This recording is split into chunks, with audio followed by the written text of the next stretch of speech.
buenas tardes, bienvenidos. Empezamos una nueva emisión de Los Siete Locos. Vamos a hablar hoy bastante de arte en el programa. Va a estar la crítica Graciela Esperanza, que hace mucho que no nos visitaba, con su nuevo libro Lo que el arte ve. Vamos a hablar también con Marina Bevín de la muestra que está en este momento en el Museo de Arte Decorativo en Buenos Aires, acá cerca del canal, la muestra de Gaspar Libedinsky. Muy interesante esa muestra que recomendamos visitar. Y empezamos con un autor que hace mucho tiempo que no nos visitaba porque vive en España desde la década del 90, pero ahora tenemos el Zoom y yo que tanto renegué del Zoom, también tiene estas ventajas. Podemos hablar con él y de su nuevo libro que acaba de salir. Ahí lo presentamos y charlamos con nuestro primer invitado. Rodrigo Fresán nació en Buenos Aires en 1963.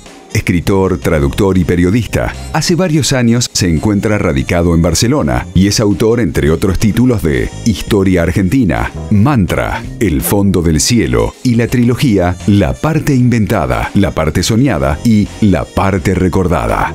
Melville es su última novela publicada. Bueno, acá lo tengo en la mano, Melville de Rodrigo Fresán, y ahí lo tenemos también a Rodrigo Fresán desde Barcelona, ¿no es cierto? ¿Estás en Barcelona, Rodrigo? Estoy en Barcelona, exactamente. Por el momento estamos en Barcelona. Bueno, por el momento. ¿Cuántos años hace que estás en Barcelona? Te fuiste de acá en el 98, creo. 99, principios del 99, sí. Y desde ahí, que yo sepa, vivís en Barcelona, ¿o no? Sí, bueno, pero estamos en un momento en que el mapa de Europa puede pasar cualquier cosa en cualquier momento. Entonces está todo muy en el aire, digamos. ¿Hasta ese punto de pensar en irse? No estoy pensando en irme. El tema es volar por los aires en cualquier momento. Están viviendo con ese... porque el otro día hablamos por videoconferencia con Alan Pauls, que está en Berlín, y sí, decía más o menos lo mismo. Estamos a 10 minutos de misil, algo por el estilo, ¿no? Sí, además te lo recuerdan permanentemente, digamos. Quiero decir, en los noticieros está el pronóstico meteorológico, la temperatura y el tiempo que tardaría un misil atómico en llegar a tu casa, digamos. O sea que no la están pasando relajado por lo pronto.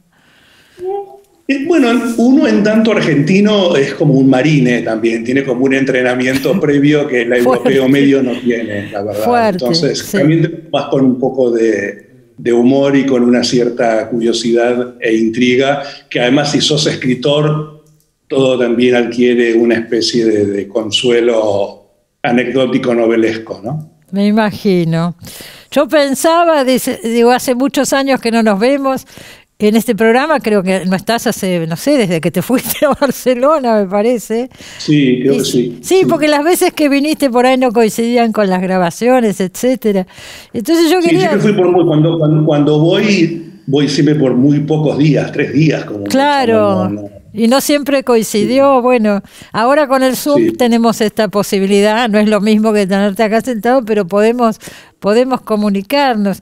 Y yo recordaba, ¿no?, tu libro Historia Argentina, que apareció en los 90, tu primer libro, no sé si decirle novela o libro de cuentos, porque eso también se discute, pero digo, y después te fuiste a vivir afuera. ¿Qué pasó en ese momento? ¿Por qué te quisiste ir? ¿Por qué te quedaste afuera?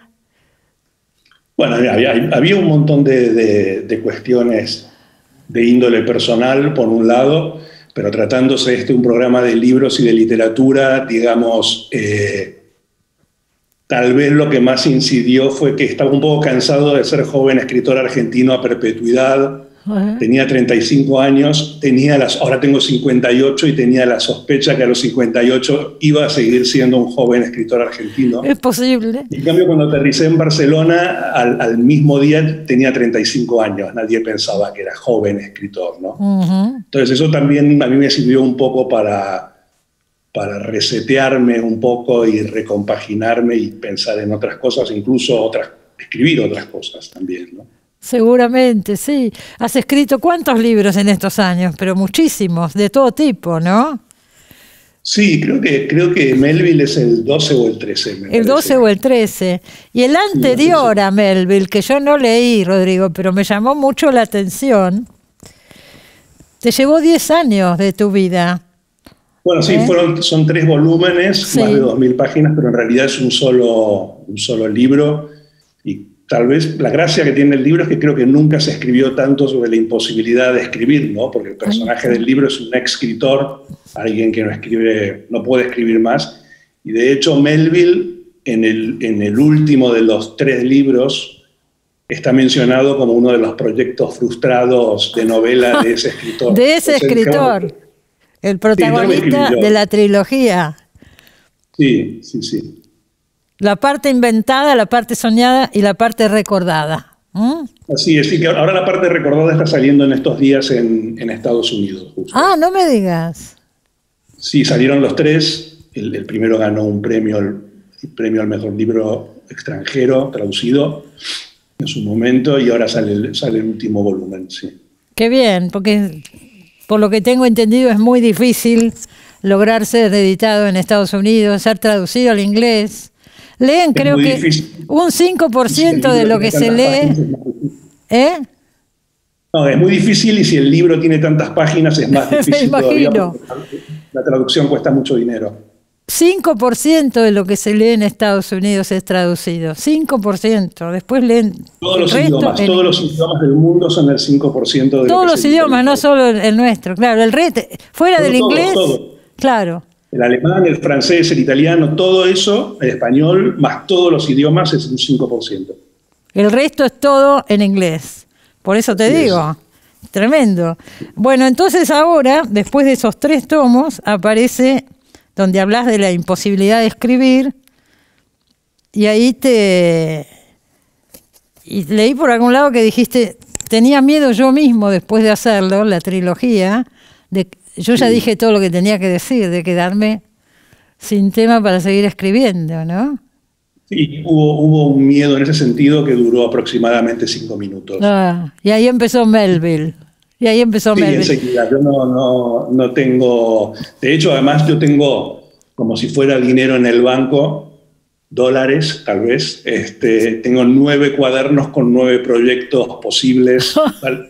Entro y salgo cada tanto. Y no los usé nunca todavía, porque son para cuando llegue la sequía absoluta. La seca que no llega. La que no llega. Sí, es verdad que vos dijiste... Me gustaría probar un año sin leer ni escribir para imaginar. Probar un año o 2 años, como hacer como una cura de desintoxicación, de no leer ni escribir nada durante 2 años y ver a los 2 años cómo volvía, porque tenía la intriga de que tal vez era un escritor diferente, ¿no? Claro. Pero imposible saberlo, digo. Terminaste y enseguida empezaste con... Bueno, yo juego todas las semanas a la lotería europea que se llama Euromillón, y si la gano, podría hacerlo. Porque esto te da mucho dinero, decís. Esto te da una tranquilidad importante. Bueno, el premio de esta semana creo que son 279 millones de euros. Que sería una gran tranquilidad. Dejar de trabajar durante un par de años. Bueno, vamos a hablar de Melville. Melville sin la E final, aclaremos, que en una muy linda edición en esta tapa, que entre paréntesis tu hijo diagramó la tapa, ¿no? Ahora me vas a contar. Sí. La E aparece según como ponga yo el libro, se ve o no se ve la E. Y vos nos vas a contar por qué. Bueno, porque el apellido original de Melville hasta la muerte de su padre era sin la E.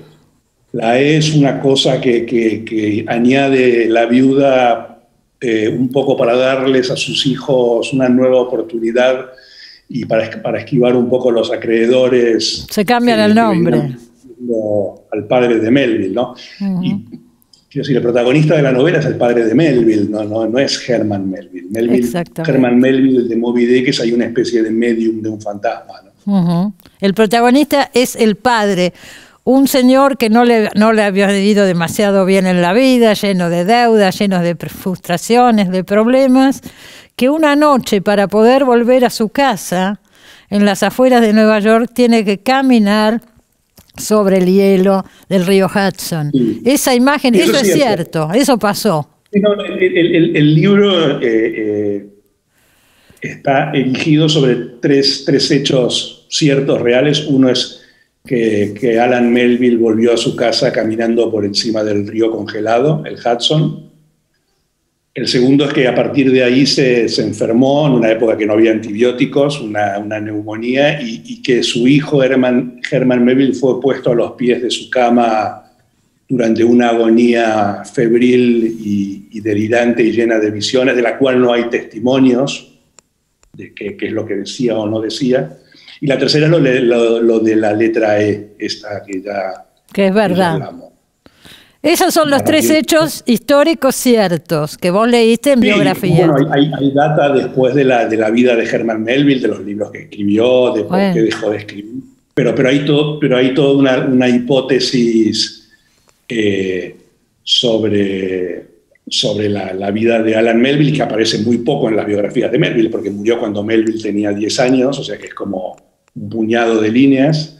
Pero después también, finalmente, Herman Melville, Moby Dick, Alan Melville son un poco la excusa para que yo vuelva a escribir sobre lo que escribo siempre, ¿no? Que es leer y escribir, y el misterio de la vocación literaria, potenciado como otro tema mío recurrente desde hace 15 años con el nacimiento de mi hijo, que es la vocación paternal, ¿no? Que es otra forma de vocación y que además a mí me interesa mucho porque me parece siempre que hay como un malentendido ahí, ¿no? Uno empieza siendo padre pensando que está escribiendo a su hijo y al poco tiempo, casi enseguida, descubrís que tu hijo empieza a reescribirte y a corregirte y a tacharte y a modificarte a vos, ¿no?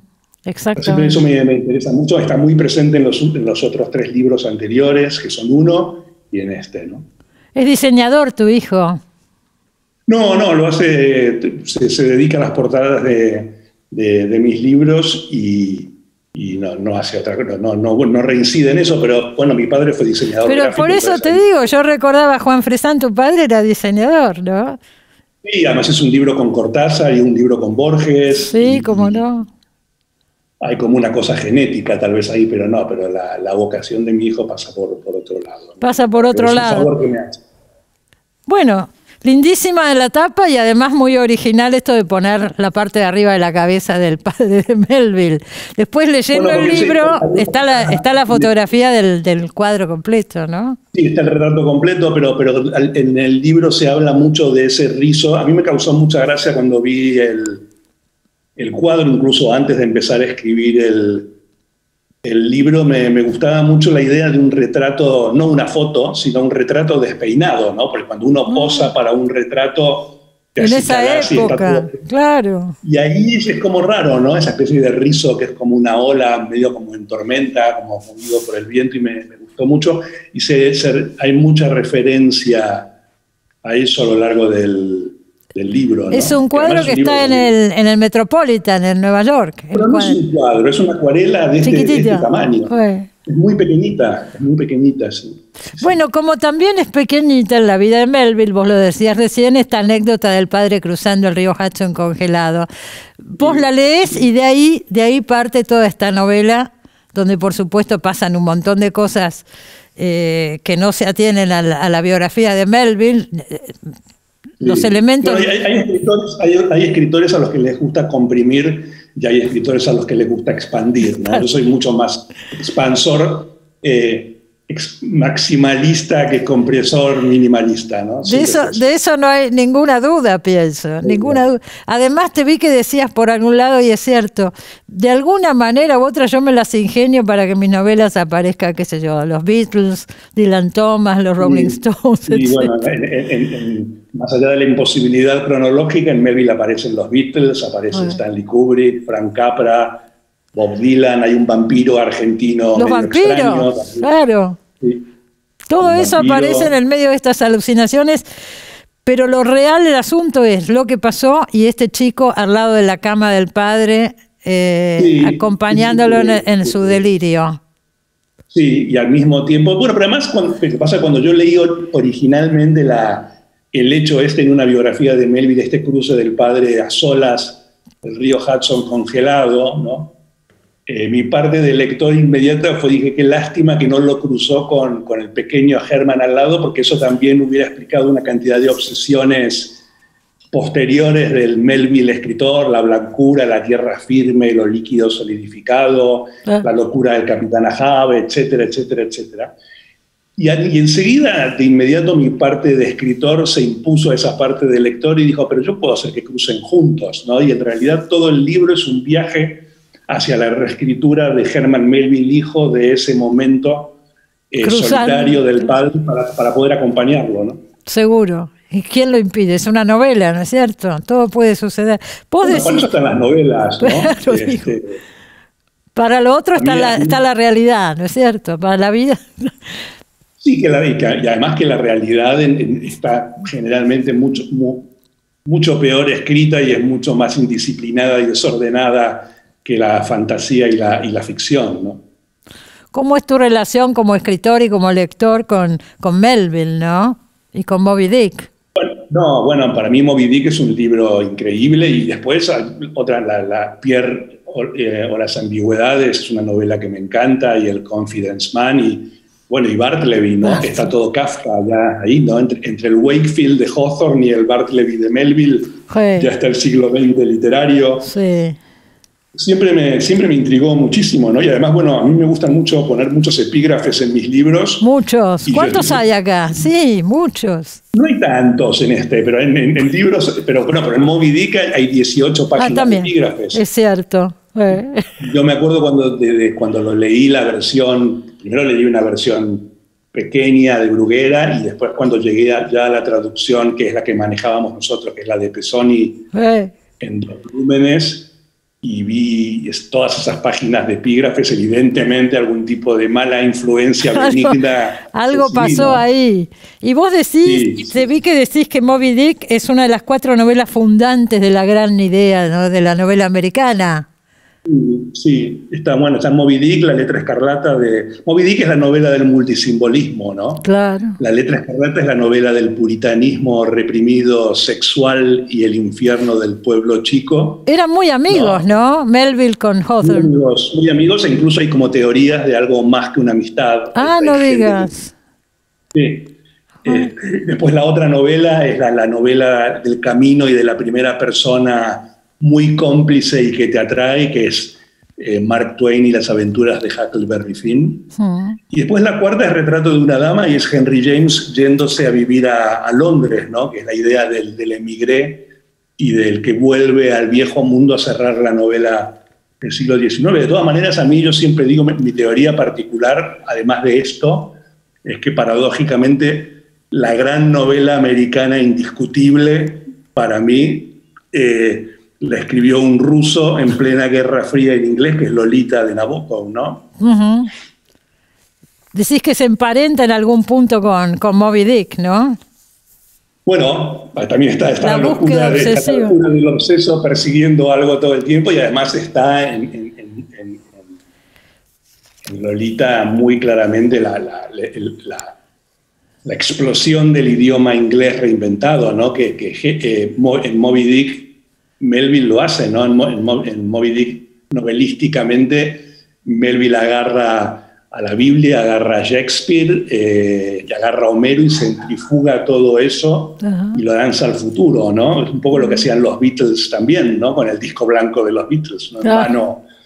Es el gran disco donde está todo lo anterior y está todo lo que va a venir también. Moby Dick es un poco eso, ¿no?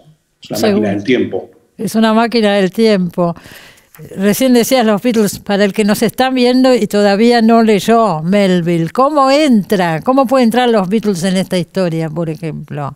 Bueno, en el libro, en un momento, Melville entra un poco desesperado a una cantina de Nueva York, cerca de los muelles, y están los marineros cantando canciones, y él siente como una nostalgia de su vida inicial marinera, porque Melville fue un marinero y empezó siendo un autor de bestsellers de viaje, y las canciones que cantan se describen ahí unas letras y son las canciones del disco blanco de los Beatles, ¿no? Por ejemplo, y así entran también, hay partes en Venecia, ¿no es cierto? Y no nos consta que Melville o el padre hayan ido alguna vez a Venecia. No, Melville fue a Venecia, y de hecho yo siempre meto inserts en mis libros, y ahora está por salir la la tercera edición del libro acá y hay un pequeño insert de Melville yendo a Venecia siguiendo el rastro del delirio de su padre. Ah, mira vos, aparece en la tercera edición, en España. Sí, yo hago esas cosas por... Bueno, porque también los Beatles lo hacen, ¿no? O sea, ¿cuántas veces tuve que comprar el Sgt. Pepper's con las múltiples ediciones y los agregados? Claro, claro. Bueno. A mí me gusta mucho la idea esa de insertar y que de los libros se sigan escribiendo un poco, ¿no? Claro, claro. Tomás y alguien tomará después lo tuyo y así, ¿no es cierto? Eso es también. Sí. Rodrigo, bueno, ya estás preparando otro libro, por lo que me decís, ya debes tener listo otro libro. Estoy escribiendo uno, o sea, quiero ver si lo termino, ahora empieza el verano, acá me voy a quedar solo un mes y medio en casa y voy a ver si lo escribo en un mes y medio, es una especie de desafío para conmigo mismo. Ajá, bueno, veremos. ¿Qué te puedo decir? Lo esperamos. No me digas nada. No te digo nada. Buena suerte y hasta luego. Bueno, me alegro de verte, aunque sea por Zoom. Hace muchos años que no nos vemos. Y espero que en algún momento... Te veo muy bien. Muchas gracias por la invitación y a ver si la próxima vez nos vemos. Me gustaría que vinieras por acá, por el estudio. Ojalá. Ojalá. Genial. Bueno, gracias. Hasta pronto. Cuídense. Saludos. Gracias. Chao, nos vamos al corte y enseguida volvemos, no se vayan.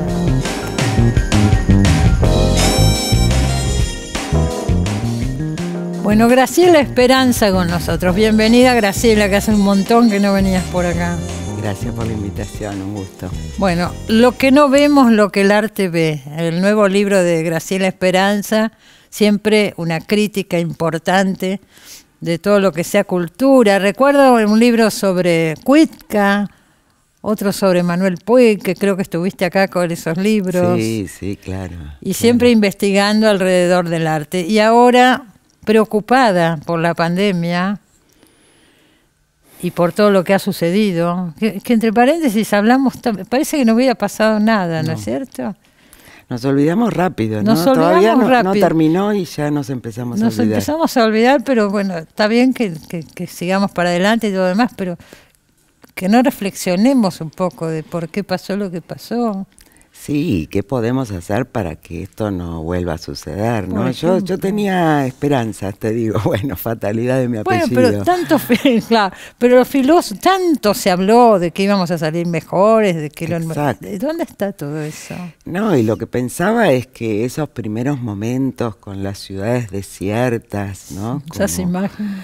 Con esas imágenes terribles de lo que uno podría imaginar, podría ser un futuro posible, ¿no? El mundo sin nosotros. Sin nosotros. Yo realmente pensé que el impacto iba a ser más duradero. Pero no, esto que empezamos a llamar nueva normalidad parece que es consumo y productividad recargada sin demasiado cambio, ¿no? Claro, ni reflexión ni nada. Ni reflexión. Bueno, no hablemos de asusada esa carrera por una guerra inexplicable, ¿no? Pero bueno, en el libro hay bastante esperanza. Porque la esperanza, Graciela Esperanza, está puesta en el arte. Dice que el arte ve cosas que por ahí no vemos. Buscar en el arte una salida. Eso se está hablando bastante últimamente. Sí, creo que el arte se ha abierto a el diálogo con otras formas de vida, con otras especies, con otras disciplinas, pero sobre todo, bueno, la idea de lo que no vemos, lo que el arte ve por definición, ¿no? Y muestra casi por definición, pero me parece que en este momento me interesó seguir esa línea de qué es lo que están viendo los artistas que, en términos amplios, no se ve o se niega, porque las pruebas están ahí a la vista. Evidente.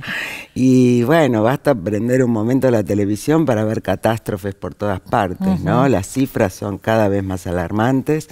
El libro se ocupa de dos amenazas, en realidad. El descalabro climático, que realmente es un panorama sombrío del futuro, pero también de la inmersión en la vida digital. Claro, totalmente. Esos son los dos temas. Esos son los dos temas. Y acá hay una investigación enorme, porque Graciela ha trabajado en universidades norteamericanas y europeas, entonces tuvo acceso a archivos y demás completísimos, y hay una gran investigación, se habla de un montón de artistas, muchos de ellos que acá no conocemos.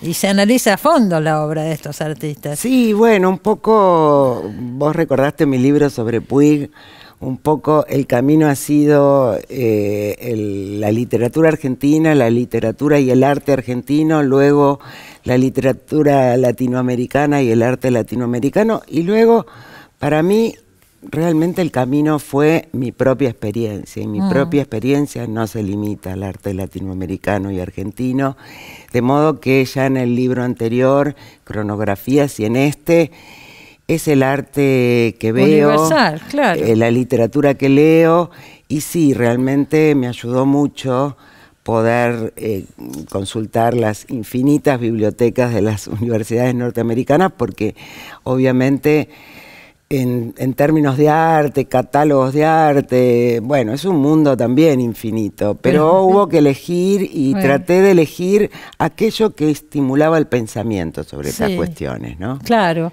Empezás, vos me vas a recordar, porque es un artista que no recuerdo, no sé si en Finlandia o dónde, con unos bosques. Sí, así empieza, ¿no? Es una artista húngara, Agnes Den, que en realidad ha sido más reconocida en las últimas décadas, pero es una artista que en los 90, con un proyecto de los 60, plantó 11.000 abetos blancos con colaboradores en Finlandia, formando una montaña con un diseño que tenía una proporción áurea, para que dentro de 4 siglos se transforme en un bosque primario, esto en una cantera de grava, ¿no?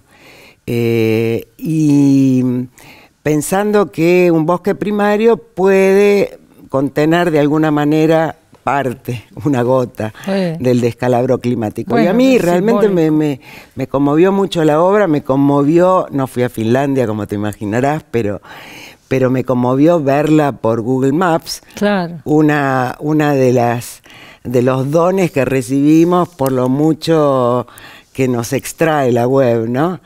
Es verdad, pero tenemos acceso también a todas esas cosas. Tenemos acceso a eso, ¿no? Podemos ver la montaña, y me pregunté, 4 siglos, ¿podemos imaginar ahora 4 siglos? Me costaba. Que no sabemos. No sabemos. No sabemos absolutamente nada. Sobre todo si seguimos así negando lo que puede pasar dentro de 50 años.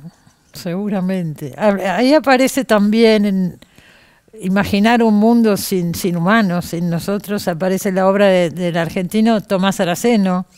Esa la tenemos más cerca porque expuso no hace tanto en el Museo de Arte Moderno este proyecto con las arañas, ¿no?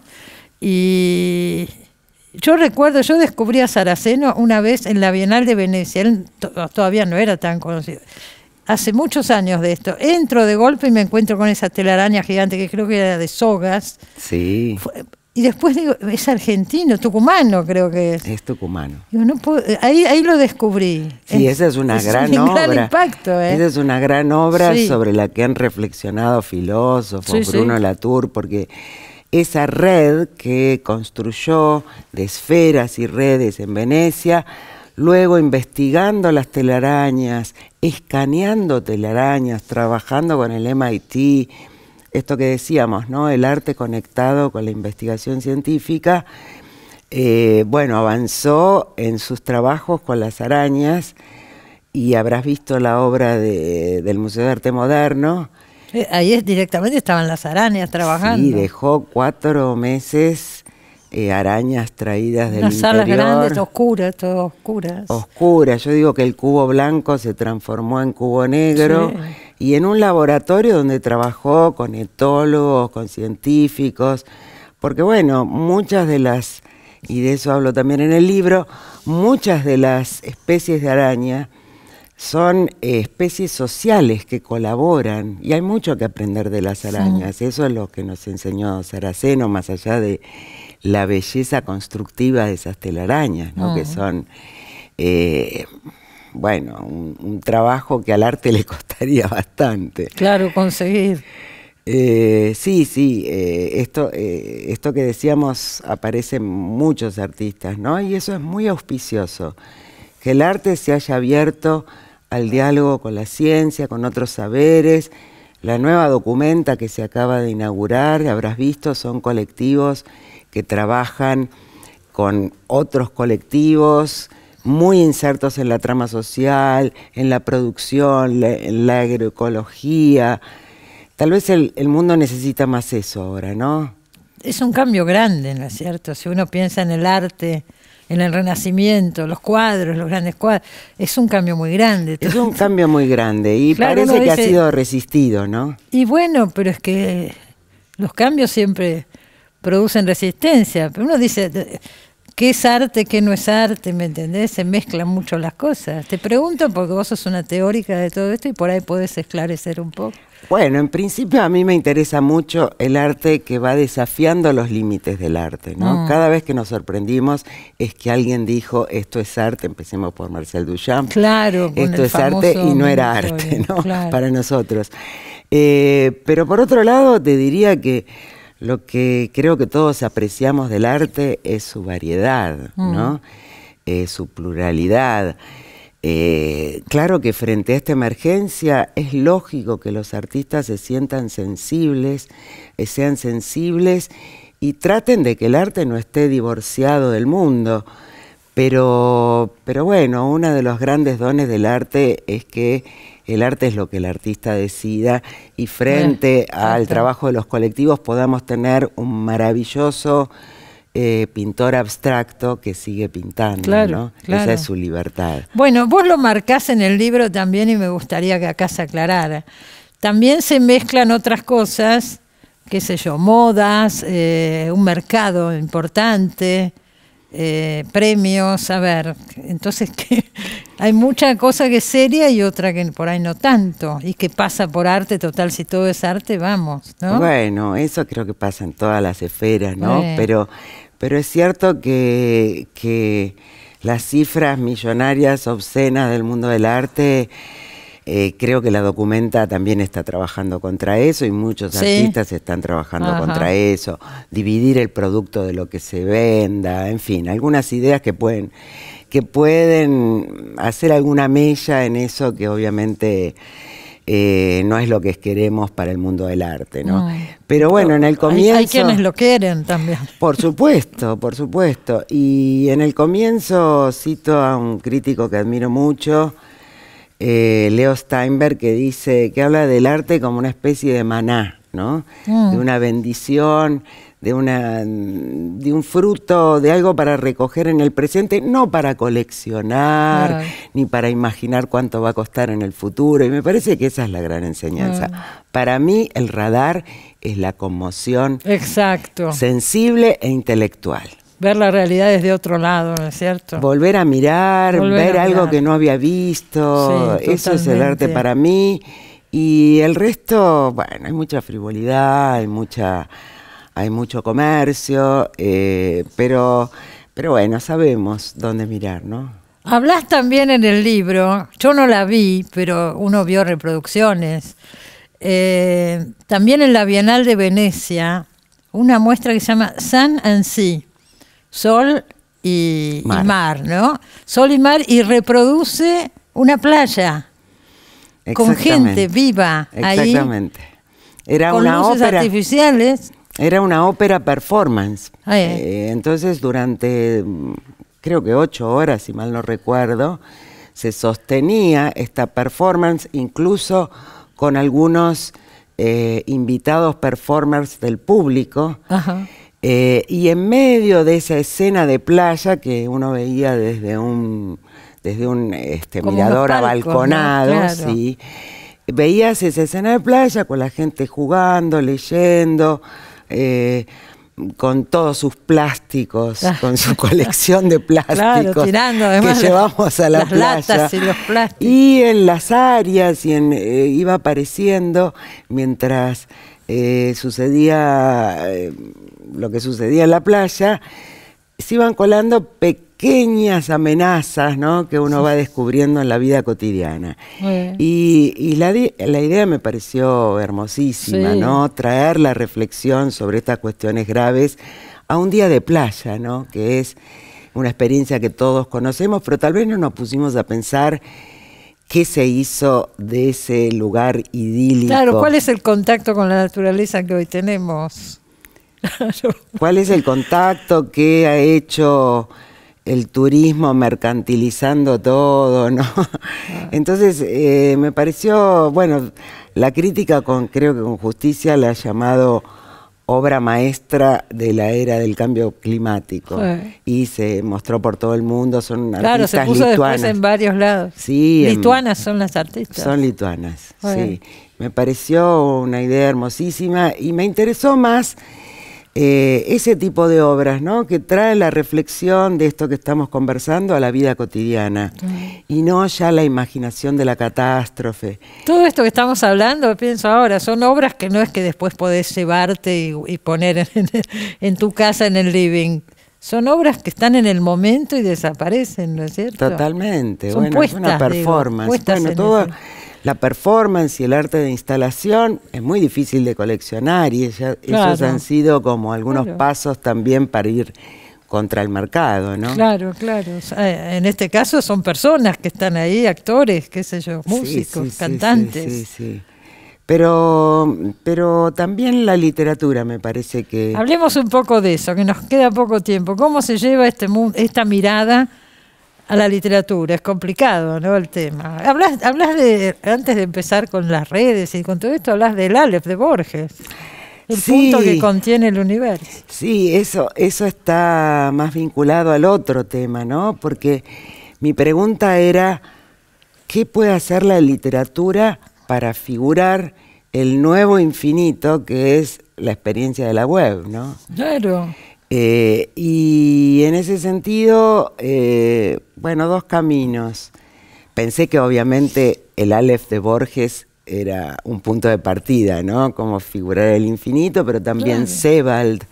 Claro. Y hablo mucho de una novela que me gusta muchísimo, me parece que es la que ha ido más lejos en este desafío de figurar en palabras la experiencia infinita, que es la trilogía de la guerra del español Agustín Fernández Mayo, que en 3 novelas trabaja con hiperlinks, con motivos que se repiten, con... la literatura hace lo suyo. Y hablas también de la ganadora del Nobel, Olga, ¿cómo es que se llama? Tokarczuk, nunca me sale ese apellido. Sí, es una escritora que admiro mucho, la descubrimos tarde, a partir del Nobel, ahora se están publicando sus novelas anteriores, pero en el caso de Tokarczuk me interesó mucho, siempre me interesa un desafío formal, ¿no?, en la renovación literaria o artística.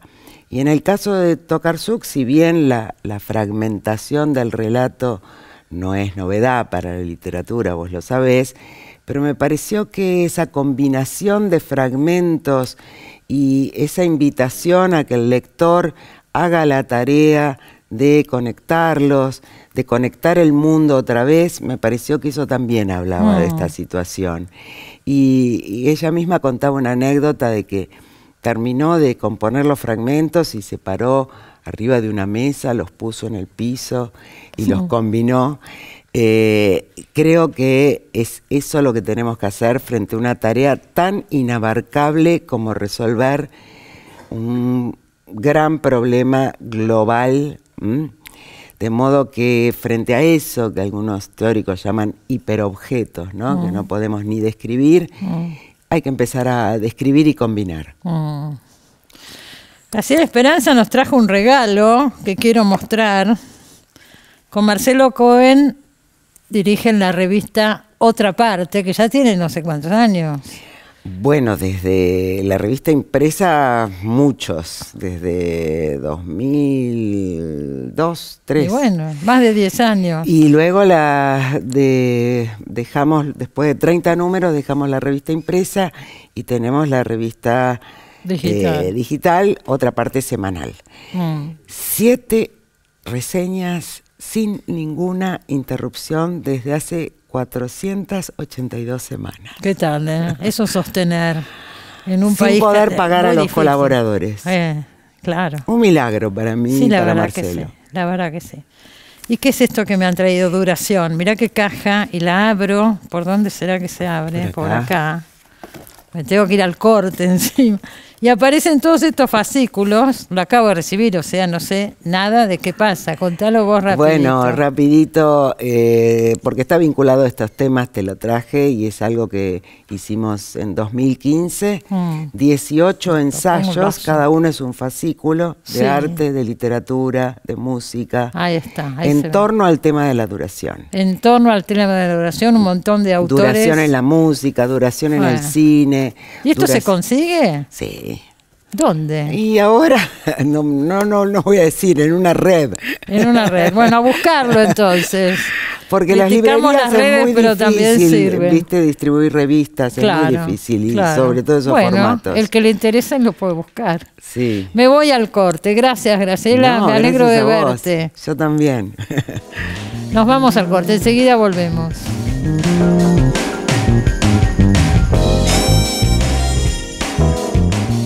Último bloque del programa y vamos a hablar un poco de arte. Venimos hablando de arte con Graciela Esperanza, pero vamos a hablar de una muestra que está en este momento en el Museo de Arte Decorativo, acá en Buenos Aires. Está Marina Ulbín con nosotros. ¿Cómo estás, Marina? ¿Cómo estás, Cristina? Esta muestra que decías, Casa Tomada, hoy el artista anunció que ya tuvo 40.000 visitantes, así que es un gran récord para el museo. ¿Qué te parece? Es una muestra muy atractiva, eso es lo que pasa. De Gaspar Libedinsky. Libedinsky es un diseñador, un arquitecto, ¿no es cierto? Él es arquitecto y artista y para esta muestra tomó casi todo el museo, desde los jardines hasta, bueno, casi todas las obras son para recorrer. Apenas entramos, un poco lo que hizo es subvertir la lógica, ¿no?, de la estructura, que era un palacio. Es un gran palacio, el Palacio de gran palacio. Uno de los grandes palacios que hay en Buenos Aires. Pero lo que yo vi, Marina, es que la consigna era que él podía tomar el museo, pero ahí no se puede ni colgar un cuadro ni nada, respetando el lugar absolutamente. O sea, él tiene que trabajar sin afectar en nada el lugar donde está, ¿no? Es un monumento histórico nacional, por lo tanto no puede tocar ni mover las obras. Solo hay una que hizo tocando el techo porque encontró un agujerito y de ahí colgó su instalación intocable, que es la que se ve apenas uno entra en la cámara. Es una obra, una instalación alrededor de la escultura La Noche, que es realmente súper atractiva por unos pájaros extraños, medio alienados, que están ahí constantemente dando vueltas sobre esta escultura. Y la hizo con latas, ¿no? ¿Está hecha con latas? Leí por ahí. No lo sé exactamente, es un móvil, yo no le consulté, pero parecen como unos pajaritos murciélagos, una cosa extraña, ¿no? Y también utilizó los elementos que decíamos de limpieza, y por eso te decía que subvierte un poco la lógica del palacio, donde este palacio que vos decías, Errázuriz Alvear, donde la residencia está apartada de los sectores de limpieza, y él aquí pone en primer plano, ¿no?, todos los elementos de limpieza. Eso es muy interesante, el arrecife que está hecho con cerdas de escobillón. Eso es precioso, es muy impactante cuando uno entra, ese gran salón con sus paredes, la boiserie de madera oscura y todo el piso hecho con escobillones en un naranja rabioso. Es muy impactante de ver, ¿eh? Muy hermoso, y él va guiando, ¿no?, con esa especie de laberinto a la gente para recorrer las obras que hay ahí. Y sabés que la idea que tiene después, una vez que termine la instalación, él usó 1.000 kilos de pompones de cerda, y los va a reciclar y los va a transformar en escobillones que van a ir a venderse en los supermercados, en las góndolas de los supermercados. Es decir, él es algo como la lógica anti-duchampiana. Cualquier obra de él puede volver a ser un original o puede volver a la cadena industrial a la cual estaba predeterminada. Eso es un juego que aparece en muchas obras. hay unos avestruces, ¿te acordás? Con plumeros, lindísimo también. Lindísimo. Lo hizo al lado de una obra de Rodin hermosísima, sí. Esa talla en mármol. Sí, sí, y pero ahí no usó choca. No.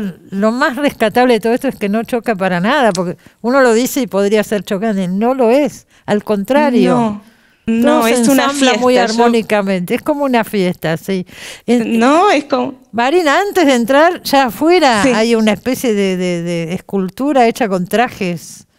Sabés que ahí usó trajes reciclados del Ejército de Salvación. Él se iza esa, es una torre al hombre común, le puso, ese es el título de la obra. Al hombre común. Que se iza y se transforma en una torre como los castells de Cataluña, donde arman una especie de estructura con los cuerpos, y los más fuertes abajo y van haciendo los más chiquitos en la pirámide, claro. en la cúspide. Y esta obra, después cuando él la iza, pero la deja caer, y se transforma en un puñadito de ropa, es decir, pierde ese carácter de escultura y de una obra que hace alusión a un héroe o a alguien en el pedestal. Un poco lo que ocurrió a partir del asesinato de George Floyd en Estados Unidos, donde se puso en cuestión muchos personajes históricos y se derrumbaron, ¿no? Un poco hace alusión también a esto. Adentro también, ¿no? hay trajes hechos con trapos de piso. Sí, él empezó a trabajar, estos son muy hermosos porque los puso en el salón de baile, y son como especies de personajes preparados para bailar, ¿no? Muy, muy lindo. Y él empezó a trabajar con los trapos en 2001, cuando aparece el trapito en la escena pública, y le interesó este fenómeno de algo muy, muy recoleto, muy doméstico, que sale a la escena pública. Y para hacer estos trajes, porque son trajes de algunos, digamos, con diseño, ¿no? Algunos son preciosos, yo me los pondría encantada. Tal cual, ¿sabés que usó usó trapos de rejilla, de piso? Analizó todos los trapos que hay en el mercado local y con eso hizo estos trapos que, dice el artista, quieren ser prenda, ¿no? Anhelan ser una prenda. Quieren ser prenda. Los jardines de este museo son maravillosos. Visitar el lugar ya es maravilloso. Y en los jardines también hay una intervención en el fondo. Es muy hermoso porque él está esperando con esas intervenciones, no vamos a decir todo para que la gente vaya a verlo. Sorpresa. Es una sorpresa, pero está destinado para que se acerquen los pájaros, ¿no? Es muy hermoso para unir arte y vida. Exacto. Y ahí también tenemos en el subsuelo, hizo una intervención muy impactante, ¿no? Con esos sonidos. Es una serie de videos donde él mismo hizo, cuando se derrumbó la cárcel de Caseros, un boquete con un matafuego. Y es un sonido muy impactante, más aún con la historia reciente del museo, que sufrió un robo, y la verdad es que es fuerte estar ahí, ¿no? Ese museo reabrió ahora, estuvo cerrado porque desaparecieron creo que 20 piezas en robos hormigas que al final no se aclararon todavía. Hubo una serie de cambios, el director ya no está, pasaron cosas. Renunció, creo, el director ahora. Hay toda una investigación, pero desaparecieron. Tiene un archivo importante ese museo. ¿No es cierto? Importante. Y desaparecen las piezas. Realmente es tristísimo que pase ese tipo de cosas. Sí, es muy triste. Está intervenido y con un proceso judicial el museo. Su director, como decías, volvió a su cargo, estuvo suspendido, pero porque se hizo un relevamiento que hizo la interventora, que es la visualización de toda la colección. Es una colección que tiene 6.500 piezas, y ella al principio se había pensado que eran solo 11, ella detecta también que hubo más faltantes, ahí se llega a las 20, y se tiene que terminar de ver todas las obras. Desde el museo y desde Patrimonio ahora no quieren dar mayores detalles porque hay un proceso judicial y de investigación, pero como vos decías, hay piezas muy valiosas. Es muy triste que no hubiera cámaras. No había cámaras, no se puede creer que no había cámaras, pero no había. Es insólito, es insólito, ¿no? Cuando uno lo piensa, yo, digamos, ¿hace cuánto tiempo en estas condiciones un museo donde tenemos un Greco, una escultura de Rodin, un reloj muy llamativo? Fue un regalo que le hicieron a Luis XVI y a María Antonieta, porque ahí vivía la familia Errázuriz y Salviar, que tenía una colección muy grande, muy, muy valiosa, y la verdad es que no haya tenido cámaras resulta muy llamativo. Es tristísimo, la verdad. Llamativo. ¿Hasta cuándo está la muestra de Libedinsky? ¿Sabés? Hasta el 14 de agosto, no se la pierdan. No se la pierdan, hay tiempo. Y también conocer, el que no ha ido, que conozca este museo, es acá cerca del canal, en Libertador y Billinghurst debe ser, Bustamante o Billinghurst. Sí, tal cual, recorrerla. Porque después se puede subir para ver, por ejemplo, ese arrecife con una perspectiva, que es muy impresionante. El arrecife son los escobillones naranjas, verlo desde arriba. Sí. Ahí estaban los dormitorios de Matías Errázuriz, ahí era como la parte más de la familia, ahí hubo robos también, ahí se detectaron en algunas vitrinas que faltaron obras. Entre los robos hubo una que se llama un retrato de la infanta, que se llevaron la pintura, es una pintura del siglo XVII de la Escuela Española, y dejaron el marco y pusieron una fotocopia en lugar de la pintura. Así que bueno, esas fue una de las piezas que se robó. Después también porcelanas, cristales, otra pintura que era un anónimo de la Escuela de Murillo, terracotas, es decir, fueron muchas piezas. Esperemos que en algún momento se aclare esta situación y se puedan recuperar, no lo sabemos, pero realmente es una... Y que se pongan todas las medidas de seguridad. Sí, por favor. Bueno, nos vamos, se terminó el programa. Nos vamos con esta recomendación de esta muestra preciosa en el Museo de Arte Decorativo. Gracias, Marina. Nos estamos viendo. Cristina. Hasta pronto. Hasta luego. Y nosotros nos despedimos hasta el sábado que viene, acá en Los Siete Locos por la televisión pública. Muy buena semana para todos. Chao.